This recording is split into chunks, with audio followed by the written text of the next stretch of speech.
نحمده ونصلي على رسوله الكريم اما بعد فاعوذ باللہ من الشیطان الرجیم بسم اللہ الرحمن الرحیم والفجر وليال عشر وقال اللہ تبارک وتعالی فی مقام آخر لن تنالوا البر حتى تنفقوا مما تحبون صدق اللہ العظیم۔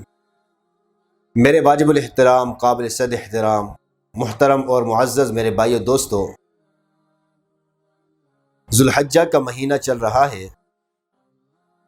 اور ذوالحجہ کے جو 10 دن ہیں شروع والے، یہ بڑی ہی فضیلت والے ہیں، بڑی ہی عظمت والے ہیں، اور جس کا تذکرہ قرآن پاک کے اندر بھی موجود ہے، احادیث نبویہ کے اندر بھی موجود ہے۔ قرآن پاک کے اندر اللہ رب العزت ان 10 راتوں کی قسم کھا رہے ہیں۔ اب اللہ رب العزت کا قسم کھانا کسی چیز کے بارے میں اس کے عظمت والے ہونے کی دلیل ہوا کرتا ہے۔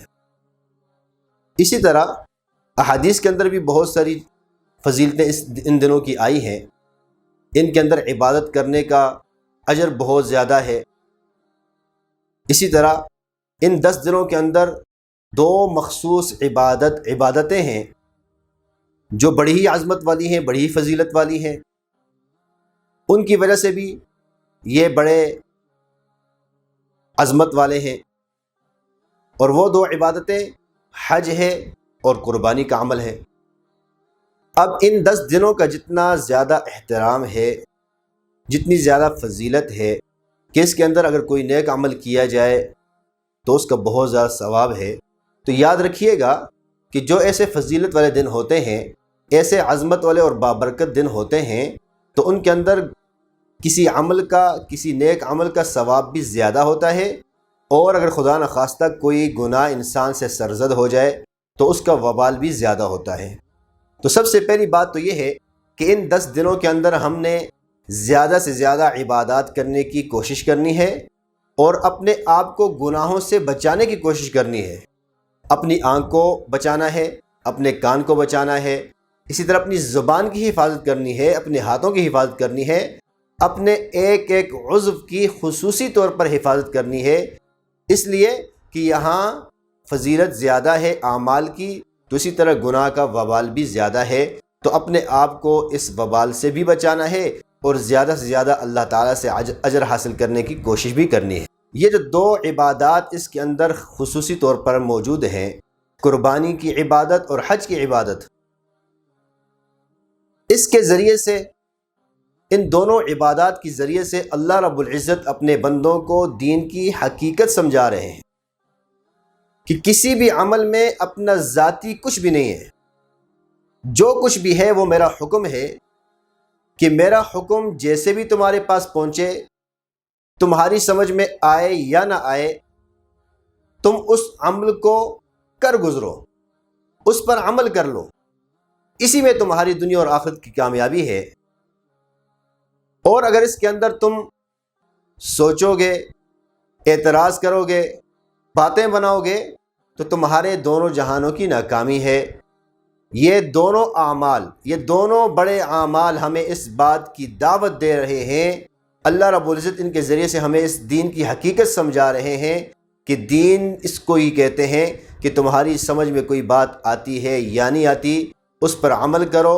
کسی بھی عمل میں اپنا ذاتی کوئی کمال نہیں ہے، کمال ہے تو وہ اللہ کے حکم کو پورا کرنے کا کمال ہے۔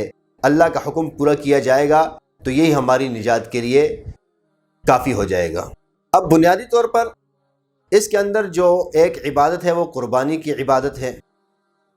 اب قربانی کی بہت سارے فضائل ہیں، بے شمار فضائل ہیں۔ مثلا فرمایا کہ قربانی کے ہر بال کے بدلے میں اللہ رب العزت ایک نیکی عطا فرماتے ہیں، ہر بال کے بدلے میں۔ اسی طرح فرمایا کہ قربانی کو جب ذبح کیا جاتا ہے تو ابھی اس خون کا قطرہ، اس جانور کے خون کا قطرہ زمین پر نہیں گرتا، اللہ رب العزت اس سے پہلے انسان کی تمام خطاؤں کو معاف فرما دیتے ہیں۔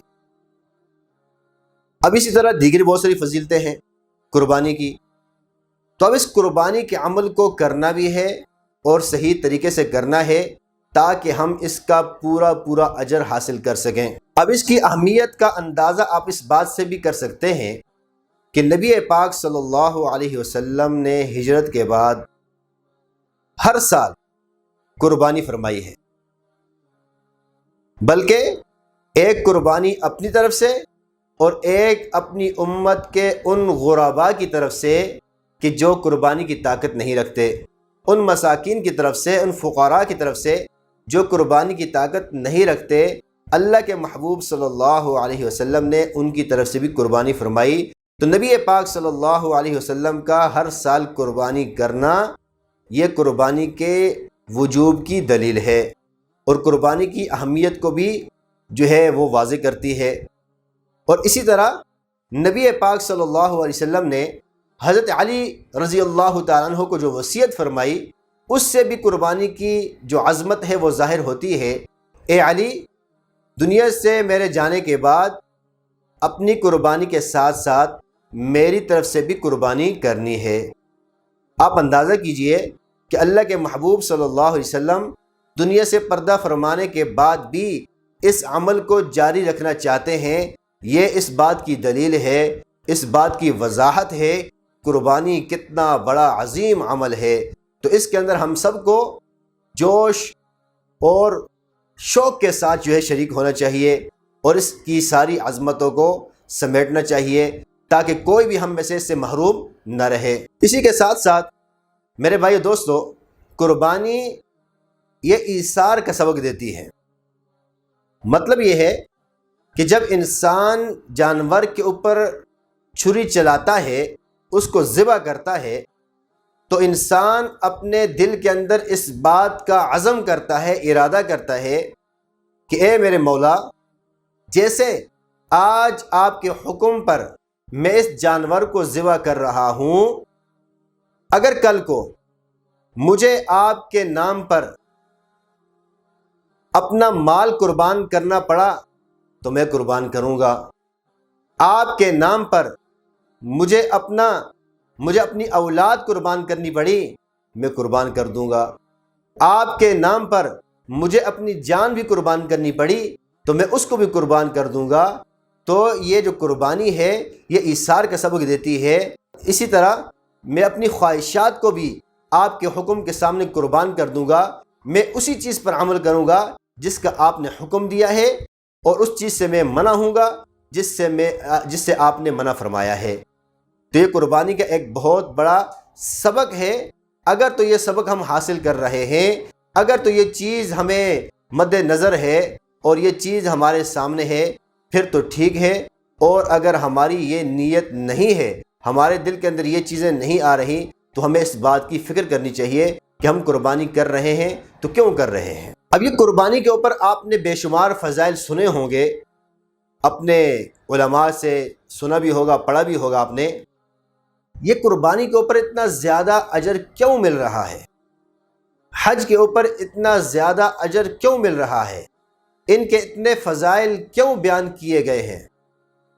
یہ اس لیے میرے بھائی دوستو بزرگوں، وجہ یہ ہے کہ یہ سب کچھ بندہ کرتا ہے بن دیکھے۔ کس نے کچھ نہیں دیکھا؟ اس نے اللہ تعالیٰ کو بھی نہیں دیکھا، اور اس دور کے اندر نبی پاک صلی اللہ علیہ وسلم کی ذات ببرکات کو بھی نہیں دیکھا۔ اس نے جہنم کو بھی نہیں دیکھا، اس نے جنت کو بھی نہیں دیکھا۔ اس نے صرف سنا ہے کہ اللہ کا یہ فرمان ہے، نبی علیہ الصلوۃ والسلام کا یہ طریقہ ہے۔ اب یہ بن دیکھے جو ہے یہ ساری چیزوں پر عمل کر رہا ہے، اس لیے اللہ تبارک و تعالی اس کو جو ہے نواز رہے ہیں، اس کے گناہوں کو بالکل صاف فرما رہے ہیں، اس کو بالکل ہلکا پھلکا کر رہے ہیں، اس کو جو ہے بالکل صاف کر کے اپنے پاس لے کر آنا چاہتے ہیں۔ تو اس قربانی کے عمل کو بڑے ہی شوق کے ساتھ ہم سب کو کرنا چاہیے، جذبے کے ساتھ کرنا چاہیے اور خوشی کے ساتھ کرنا چاہیے۔ اسی کے ساتھ ساتھ اس بات کی طرف بھی ہماری توجہ ہونی چاہیے کہ ہر آدمی جو قربانی کرنے والا ہے اپنی استعداد کے مطابق قربانی کرے۔ اب ایسا نہیں ہونا چاہیے کہ ایک آدمی ہے، اللہ رب العزت اس کو بے شمار دولت عطا فرمائی ہے، کروڑوں کا وہ مالک ہے، اور وہ کیا کر رہا ہے؟ ایک 20 25 30 ہزار کا بکرا ذبح کر رہا ہے۔ تو یہ اس کی شایان شان نہیں ہے۔ اس کو چاہیے کہ وہ اپنے شایان شان جانور خریدے اور خوبصورت اور پیارا سا جانور خریدے، جتنا اللہ رب العزت نے مال دیا ہے اسی کے بقدر، اور اس کو حلال کرے۔ وجہ یہ ہے کہ اللہ رب العزت کا فرمان یہ ہے کہ لن تنالوا البر حتى تنفقوا مما تحبون، کہ میرے نام پر اس چیز کو قربان کرو جو تمہیں خود پسند ہو۔ اب ایک چیز ہمیں خود پسند نہیں ہے اور وہ اللہ کے نام پہ قربان کر رہے ہیں تو یہ مناسب نہیں ہے۔ اور دوسری بات یہ میرے بھائی دوستو کہ اگر کوئی ایسا کروڑ پتی آدمی کوئی چھوٹا موٹا بکرا ذبح کر کے قربانی کرتا ہے، اس کا مطلب یہ نہیں اس کو قربانی نہیں ہوتی، قربانی تو بہرحال ہو جائے گی، لیکن چاہیے یہ تھا کہ یہ اللہ کے حکم کو پورا کرتا اور خوشی سے پورا کرتا اور اپنے شایان شان جانور خرید کر لاتا، تاکہ اس ظاہر ہوتا کہ یہ آدمی کس قدر جو ہے وہ خوشی سے اللہ رب العزت کا حکم پورا کر رہا ہے۔ تو میرے بھائی دوستو بزرگوں، یہ قربانی کے حوالے سے 2-3 باتیں جو ذہن میں تھی آپ کے سامنے بیان کر دی۔ اللہ رب العزت سے دعا ہے کہ اللہ پاک ہم سب کو عمل کرنے کی توفیق نصیب فرمائے، اور اس دعا کے ساتھ کہ جو لوگ قربانی کرنے کی طاقت نہیں رکھتے، اللہ رب العزت ان کو بھی مال عطا فرمائے تاکہ وہ بھی یہ قربانی والا عمل کر سکیں، اور جو ابھی تک نہیں کر سکتے تو سارے مسلمانوں کو چاہیے کہ ان کے ساتھ قربانی کے موقع پر بھرپور تعاون کیا جائے، اپنی خوشیوں میں ان کو بھی شامل کیا جائے، اور اپنے بچوں کے ساتھ ساتھ ان کو بھی جو ہے اچھے کھانے کھلائے جائیں۔ اللہ رب العزت ہم سب کو عمل کرنے کی توفیق عطا فرمائے۔ وآخر الدعوانا الحمدللہ رب العالمین۔